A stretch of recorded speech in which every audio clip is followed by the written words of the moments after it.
There's really a sense of frustration here in Alberta. I'm not a separatist. I'm a Canadian first and foremost. But, with the continued aspect that we feel powerless here, separation, is that a viable plan B if we can't work this out? Pull back and delete Bill C-69 that's now before the Senate. That would basically make it impossible to get another pipeline built in the future. Their pitch is simple. Alberta doesn't get a fair deal financially or politically in Confederation, and it's time to get out. Western alienation, in which people who live in Alberta and Saskatchewan feel the rest of the country, primarily in Eastern Canada, are not listening, not respecting, just simply don't get what's at stake here. We saw a separatist group hold a rally in Edmonton recently. Might be an extreme example of what is a lot of anger in Alberta, but also in Saskatchewan at the Trudeau government, and in particular at Justin Trudeau himself, especially as it relates to our country's oil and gas sector, which is so crucial, of course, to Canada's economy. There's a sense that Ottawa just doesn't get it, or if they do, they don't really care. It's very serious when over 100,000 of my friends and neighbors here in Alberta, 100,000 jobs have been lost since the oil downturn. And what we've seen through different political and economic agitation, we see policies like Bill C-69, which effectively puts a moratorium or a government veto on oil and gas exploration in Alberta, across the country, but in Alberta particularly. Bill C-48, the tanker ban, which specifically precludes Canadian tankers from shipping oil off coast. And the equalization program that we put $622 billion just in Alberta alone since 1957. We're sending over $40 billion a year to Ottawa. Those two cities alone outvote Alberta 35-34. Our vote federally does not mean anything. We can't let the border get worse than it is, or that'll shut down Canada. And that the dollar is a problem. The Dutch disease is the phrase that I brought into the debate, and Mulcair's picked it up, and he's not wrong. We do have a Dutch disease.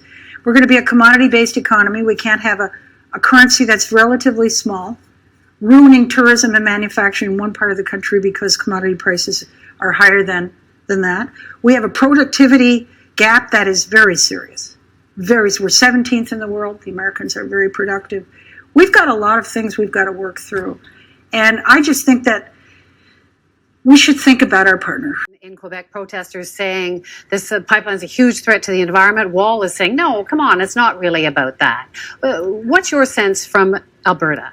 The sense that I get from Alberta is that a lot of that there are absolutely legitimate environmental concerns, and I think most Albertans are happy to recognize and deal with those concerns. But the sense is that the environmental concerns are really just a smokescreen for a lot of the old East-West grievances. It's not a coincidence that even though the actual concerns themselves appear to be new, all the old divisions and fault lines are still there, just exactly as they were 40 years ago, right? The sense I think out here is that how much of this is you actually being concerned about the safety of these pipelines, which are overwhelmingly pretty safe, and how much of this is about you trying to, keep the uppity oil wealth of Alberta down again. I think people think because Quebec has tried to break up the country twice, that Quebec hates the rest of the country. Quebec spends almost no time thinking about the rest of the country. Quebec is obsessed with itself, and it's obsessed with leftist issues like the environment. Not that that's a bad thing, but this really, I would attribute this to its environmentalism, not to its sort of finger in the eye aspect. I certainly want to see your mailbox, because let me tell you this. I think Quebec is also an issue here because Quebec was on the receiving end of equalization for a very long time from Alberta. And I think that is part of this whole East-West dynamic, is that it's like, okay, Alberta's been footing the bill for a lot of things, like child care at $7 a day, expansive programs the rest of the country doesn't see, cheap university, and now, we want something from you, and you're not giving us what we need. So it's not just historical, it's actually quite recent. So there has been tension before. You're talking about a lot of money, $19 billion, and it's supposed to address disparities across the country. They're very angry and they're really frustrated. They just don't feel like anybody's listening. And it's not really a case of us wanting to leave Confederation, because most of us here like being part of Canada. We don't want a wall. But we're just feeling like we are aliens in our own country. We feel like there's a systemic issue with Confederation, particularly on the prairies, and particularly with this energy economy that just seems to be disenfranchised and not relevant to our leadership. We don't want to call it a hole, but that's what it looks like. We've got a big blue hole in the middle of the country, spreading westward. What does that say about what the Prime Minister has to do to bring these people in? Exactly. Well, I think what the Prime Minister has to do is to have a regional strategy, right, in order to reach out to Canadians. Because, we would do surveys and we ask Canadians, what emotions would they use to describe how they feel about the federal government? And anger would be at the very top of the list. And if you're in Western Canada, anger goes from, I think, about 29% to 47%. So just think how angry people are probably in in the West, where their team won the popular vote and the Liberals came second in popular vote, won the greatest number of seats, and now they're still on the outside looking in. Believe it, Donald Trump is popular, at least in Alberta. Policies are more in line with the U.S. policies or non-policies when it comes to climate change. So we may see more pressure put on, not only from both sides. If we were to transport our oil, and if we were to able to get our oil to Tidewater, all of a sudden we're self-sufficient. The view from Blackjacks is that oil powers the country, and all Canadians can benefit from getting it out of the ground. Think Canada first. That's the important issue. In order to keep us whole, we built a railway. In order to keep us whole, we built pipelines. This is really the economic future of the next generation. If we don't have access to our resources, we're going to be a have-not country. Patty tells me how her town has fallen on hard times since the logging dried up. She's not worried about environmental risks. She's worried about Blue River. I love this place. It's just a jewel of the Yellowhead Highway, Blue River. It doesn't get any better. This whole valley needs it. We really need it bad. The jobs and just the people and everything. We need the pipeline to go through in order to survive. It's gotta get built. It's not a matter of it ain't getting built. If it don't get built, we're all in trouble. The popular image of Indigenous people is we're not interested in participating in the economic life of the larger community. Wrong. We're not going to stand by and let a bunch of green groups get in our way. I've already told them, because they've phoned me and they said, we're just trying to help you, Chief Gray. My response was, please stop helping me. I do not want your help. I don't know where they get off thinking that my community can continue to live in poverty in this country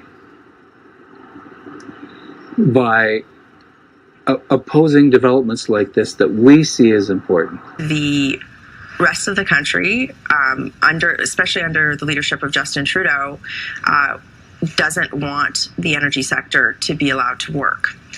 And we cannot allow the status quo on that conversation to move forward. The West to separate from the rest of Canada, with many expressing their frustrations online. Wexit continues to trend on social media, and a Facebook group devoted to the movement is surging in popularity, gaining tens of thousands of likes. The Wexit was born out of anger and frustration from oil and gas workers in Alberta who've largely felt ignored by the Liberal government. Premier Jason Kenney has said a Liberal minority would be the worst case scenario for Alberta, given the Bloc Québécois, NDP, and Green stance on new pipeline projects, parties the Liberals will now need to work with to advance policy. Well, analysts expect the federal carbon tax and controversial Bill C-69 are here to stay, something both Alberta and Saskatchewan are fighting in court. The federal support for Trans Mountain seems secure. The flexibility is in our implementation of the levy on major emitters, which will capture over half of the emissions from the Alberta economy. Justin Trudeau and I disagree about the utility of punishing seniors for heating their homes and people driving to work. I just do not think that is effective environmental policy, and Albertans spoke very clearly on that last April.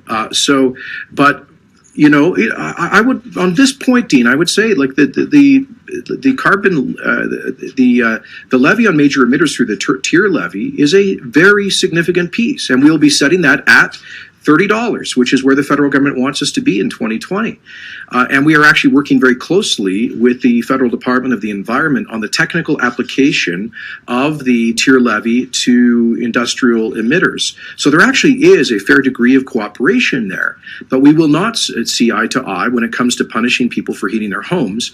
I would remind you that Premier Pallister and the Manitoba government they were actually committed to a retail carbon tax. They didn't agree on the price point, and they couldn't find any flexibility from the Trudeau government, which was unfortunate. The position of Alberta is well known on this, that we believe the equalization formula is fundamentally unfair. But let me point something out here. First of all, of the $20 billion net annual contribution that Albertans make to the rest of the Federation through their federal taxes, only about $3 billion of that is through equalization. That's important.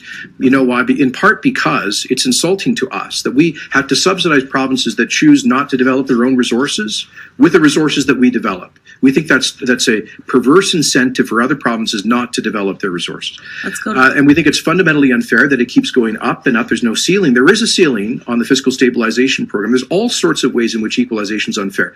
But it's the entire $20 billion of net transfers out of this province that, as I say, we don't object. We don't object to sharing some of our wealth. What we object to is Ottawa and some provincial governments expecting us to pay those bills without allowing us to develop the wealth to do so. So all we're trying to do is connect the two. You want us to pay the freight in the Federation? Fine, then help us to pay the bills by selling our oil in global markets. I said, Prime Minister, the first obligation of anybody in your position is to strengthen national unity. But it's actually being undermined in the province that has contributed more than any other in our modern economic history. So that's why, Rick, because if you care about unity and prosperity, you should care about how Alberta's doing. We should not let Justin Trudeau and his policies make us feel unwelcome in our own country. And thirdly, I would say we have allies across Canada. We have provincial governments who have got our back on a number of these issues, including a fair deal for our resource sector and our oil and gas workers. So we're not isolated. We're not alone. People shouldn't draw that conclusion from last night. Landlocking ourselves through separation is not a solution to the problem of a campaign to landlock Alberta. The Green Left has been leading a campaign to landlock our energy. Why would we give them what they want by landlocking Alberta within North America as a jurisdiction that has no argument for access to our coasts, or for that matter, a jurisdiction that would fall out of NAFTA? And people have a bloody right to be frustrated in this province, Don. They have every right. There are people who have lost their homes, lost their jobs, their families that have broken up. We've seen, as the University of Calgary confirmed last month, a spike in suicides in Alberta in the past 4 years. This has had very real life consequences on people. And we must give those frustrated Albertans an opportunity to speak their minds about separation. Now, I don't know how many of those people are just finding that language as a way to blow off steam and articulate their frustration. But we darn well better get to the bottom of it and listen to people. For Alberta to play its historic role as a leader amongst the provinces. C'est très clair. D'abord, notre considération première, principale, évidemment, c'est le Québec. Un pipeline au Québec, c'est pas envisageable. Et je suis passablement convaincu qu'il n'y aura aucune tentative dans ce sens-là dans un avenir prévisible. La nature ou la lecture qu'on fait du projet de Trans Mountain était assez claire dans le passé. C'est le fait que le Québec soit obligé d'investir de l'argent dans ce projet qui est un mauvais projet. Et on continuera à l'aborder sous cet angle-là. Comment peut-on justifier d'abord à l'endroit de l'ensemble de la planète une position irresponsable d'augmentation de l'extraction, du transport, de l'exportation et de la combustion d'énergie fossile? C'est moralement inacceptable. Comment l'Ouest va vivre avec ça? Je suis curieux de voir comment le NPD va vivre avec ça, mais notre collaboration pourrait être utile dans ce contexte-là. Et le français, c'est nous. La laïcité, c'est nous. Les régions, c'est nous. La gestion de l'offre, c'est nous. Les aînés, c'est nous. La sortie du pétrole, c'est nous. L'énergie propre, c'est nous. L'innovation, c'est nous. We will make life more affordable. We will continue to fight climate change. We will get guns off our streets, and we will keep investing in Canadians. The terms of the New Deal, I had explained to him the sentiments of the people in this province are very real on the ground. We saw a clean sweep without any of this minority government's representation in the province of Saskatchewan. And I indicated to him that we need to change our relationship between the province and the federal government, and ultimately the federal government needs to change some of the policy direction that they have introduced over the course of the last number of years if we are truly to move forward in collaboration. If he is truly listened to the frustration and wants to support the people of Saskatchewan, these are the changes that need to be made. The Prime Minister himself has indicated that this is the direction he will take last night. He has heard the frustration of the people in Saskatchewan, Alberta. He supports them. I've given him an opportunity here this morning, some direction on exactly how he can move forward in supporting the people of Saskatchewan, cancel the carbon tax, restructure the equalization formula so it's fair for all provinces, and ensure that we're able to get our goods to market so that we can continue to create wealth in our communities, in our province, and ultimately for the betterment of the nation of Canada. Decision last night means that the TMX pipeline or any other possible pipeline conduit for their product to get to other markets is in peril. What would your response to that be? My response would be no. We embarked on that decision because we recognized that we needed a cost-efficient and safe way for us to move our resources to international markets. It was economically, obviously, the right decision. It also allows us to put the proceeds from that back into the green transition, which we know is important. So we need to think about where we are today and how we want to get to tomorrow. And the Trans Mountain Pipeline and the extension is an important part of that. Do you need to draw on support, for example, from the Conservatives, though, in order to advance your agenda where TMX is concerned? I think it's early days for me to conclude on exactly what the dynamics will be in the new Parliament. I think that what you can see in that is we've already gone through the approvals to move forward on the Trans Mountain Pipeline. That's underway at this stage. There will be ongoing discussions, I'm sure, with the impacted groups along the route, and we'll have continuing legal discussions because that's the nature of the project. But from our perspective, it is something that we did because we knew it was the right thing to do to ensure that we have successful access to international markets for our resources. I'm not going to let Justin Trudeau push us out of our country, of which we are proud members. I would prefer to focus on, rather than focusing Alberta separating from the Canadian Federation, I'd like to focus on separating Justin Trudeau from the Prime Minister's office. The question I have is, why did you raise the separatist sentiment in that particular video? There was actually in response to a question that I had received a bunch of questions on a Facebook Live webinar. And as usual, I get a lot of questions everywhere I go around this province about separation. I am a Canadian Federalist. I always have been, and I always will be. I make that clear every day.